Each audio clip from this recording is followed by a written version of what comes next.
Guys welcome to my new blog. तो कैसे आप सब आई हो, सब बढ़िया होंगे। आई मीन मेरा फर्स्ट ब्लॉग है। फर्स्ट ब्लॉग मैं स्टार्ट कर रहा हूँ विश्वकर्मा के पूजा के एक दिन पहले रात के 11:30 बजे। और फिर अपलोड कब हो ये तो मेरे को नहीं पता, लेकिन 11:30 बजे अब ब्लॉग चालू है मेरा।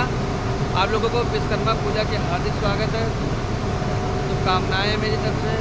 आप लोग अपने अपने जो भी दुकान या कंपनियों में आप खुद का काम करते हैं, आप लोग उसका अपना अच्छे से पूजा करना।